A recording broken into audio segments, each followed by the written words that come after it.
श्रीमद्भागवत महापुराण दशम स्कंध 48वां अध्याय। भगवान का कुब्जा और अक्रूर जी के घर जाना। ओम नमो भगवते वासुदेवाय। श्री सुखदेव जी कहते हैं, परीक्षित, तदंतर सबके आत्मा तथा सब कुछ देखने वाले भगवान श्री कृष्ण अपने से मिलन की आकांक्षा रखकर व्याकुल हुई कुब्जा का प्रिय करने, उसे सुख देने की इच्छा से उसके घर गए। कुब्जा का घर बहुमूल्य सामग्रियों से संपन्न था। उसमें श्रृंगार रस का उद्दीपन करने वाली बहुत सी साधन सामग्री भी भरी हुई थी।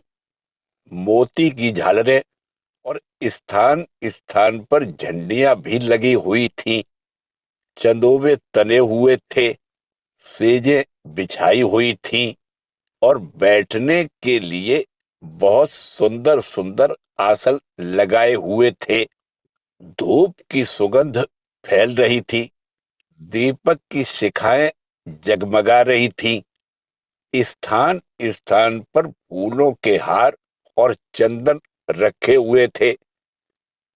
भगवान को अपने घर आते देख कुब्जा तुरंत हड़बड़ाकर अपने आसन से उठ खड़ी हुई और सखियों के साथ आगे बढ़कर उसने विधि पूर्वक भगवान का स्वागत सत्कार किया।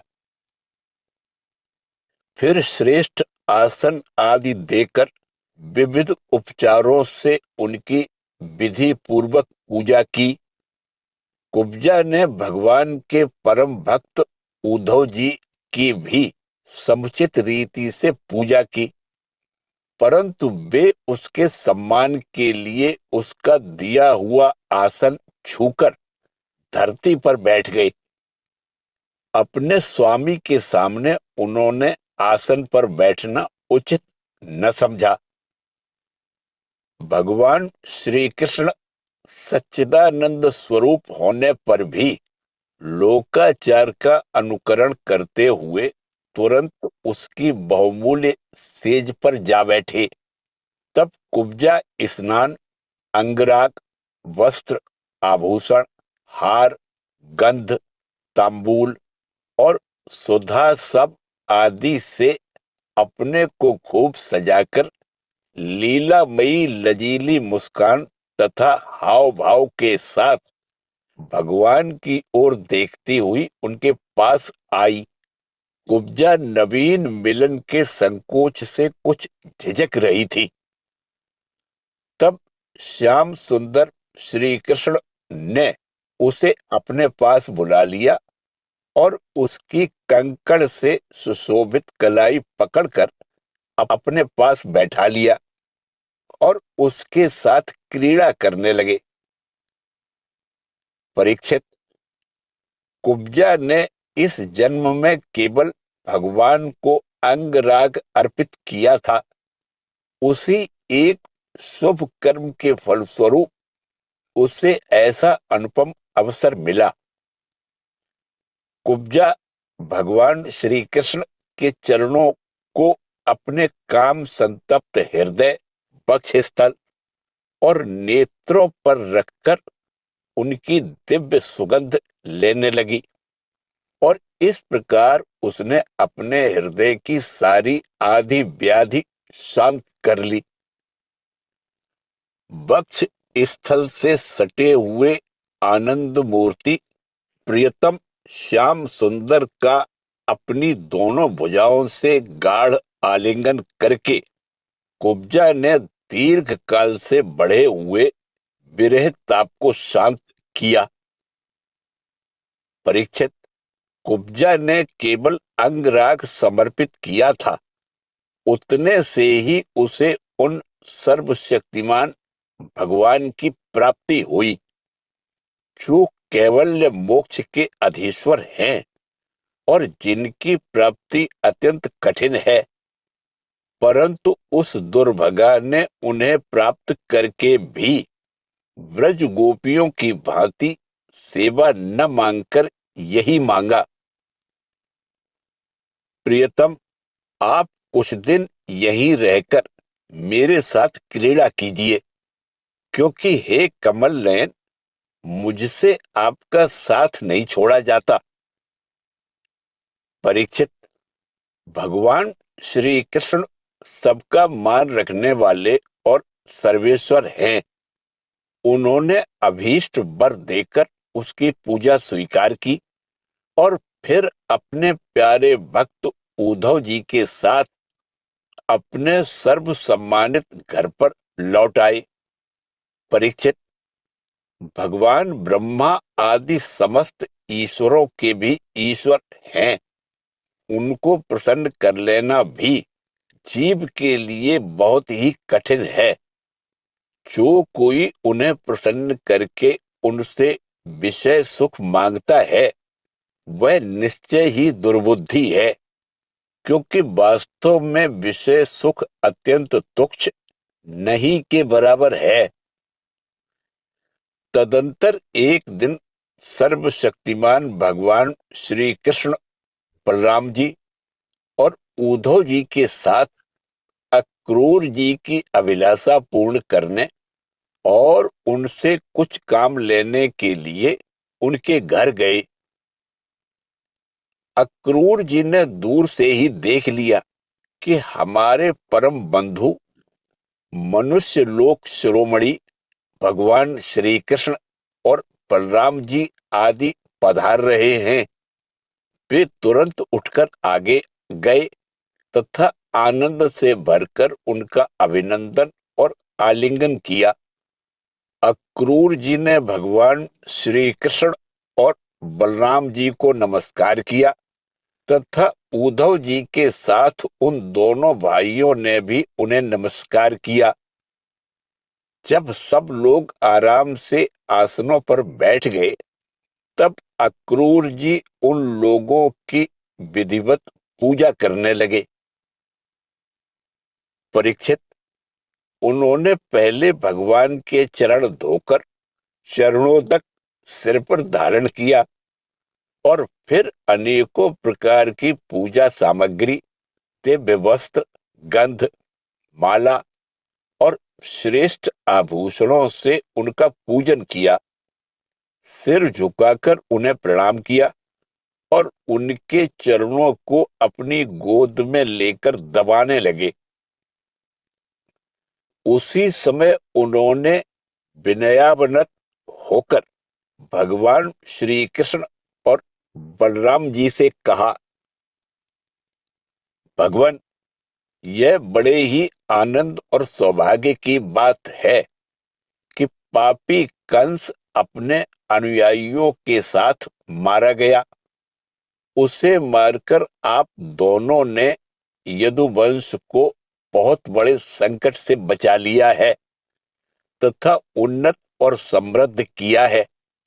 आप दोनों जगत के कारण और जगत रूप आदि पुरुष हैं। आपके अतिरिक्त और कोई वस्तु नहीं है, न कारण और न तो कार्य। परमात्मन, आपने ही अपनी शक्ति से इसकी रचना की है और आप ही अपनी काल, माया आदि शक्तियों से इसमें प्रविष्ट होकर जितनी भी वस्तुएं देखी और सुनी जाती हैं, उनके रूप में प्रतीत हो रहे हैं। जैसे पृथ्वी आदि कारण तत्वों से ही उनके कार्य स्थावर जंगम शरीर बनते हैं, वे उनमें अनुप्रविष्ट से होकर अनेक रूपों में प्रतीत होते हैं, परंतु वास्तव में वे कारण रूप ही हैं। इसी प्रकार हैं तो केवल आप ही, परंतु अपने कार्य रूप जगत में स्वेच्छा से अनेक रूपों में प्रतीत होते हैं। यह भी आपकी एक लीला ही है। प्रभो, आप रजोगुण, सत्वगुण और तमोगुण रूप अपनी शक्तियों से क्रमशः जगत की रचना, पालन और संहार करते हैं, किंतु आप उन गुणों से अथवा उनके द्वारा होने वाले कर्मों से बंधन में नहीं पड़ते, क्योंकि आप शुद्ध ज्ञान स्वरूप हैं। ऐसी स्थिति में आपके लिए बंधन का कारण ही क्या हो सकता है? प्रभो, स्वयं आत्म वस्तु में स्थूल देह, सूक्ष्म देह आदि उपाधियां न होने के कारण न तो उसमें जन्म मृत्यु है और न किसी प्रकार का भेदभाव। यही कारण है कि न आप में बंधन है और न मोक्ष। आप में अपने अपने अभिप्राय के अनुसार बंधन या मोक्ष की जो कुछ कल्पना होती है, उसका कारण केवल हमारा अविवेक ही है। आपने जगत के कल्याण के लिए यह सनातन वेद मार्ग प्रकट किया है। जब जब इसे पाखंड पथ से चलने वाले दुष्टों के द्वारा क्षति पहुंचती है, तब तब आप शुद्ध सत्व में शरीर ग्रहण करते हैं। प्रभो, वही आप इस समय अपने अंश श्री बलराम जी के साथ पृथ्वी का भार दूर करने के लिए यहाँ वसुदेव जी के घर अवतीर्ण हुए हैं। आप असुरों के अंश से उत्पन्न नाम मात्र के शासकों की 100 अक्षोहिणी सेना का संहार करेंगे और यदुवंश के यश का विस्तार करेंगे। इंद्रियातीत परमात्मन सारे देवता, पितर, भूतगण और राजा आपकी मूर्ति हैं। आपके चरणों की धोबन गंगा जी तीनों लोकों को पवित्र करती हैं। आप सारे जगत के एकमात्र पिता और शिक्षक हैं। वही आज आप हमारे घर पधारे, इसमें संदेह नहीं कि आज हमारे घर धन्य धन्य हो गए। उनके सौभाग्य की सीमा न रही। प्रभो, आप प्रेमी भक्तों के परम प्रियतम, सत्य वक्ता, अकारण हेतु और कृतज्ञ हैं। चरासी सेवा को भी मान लेते हैं।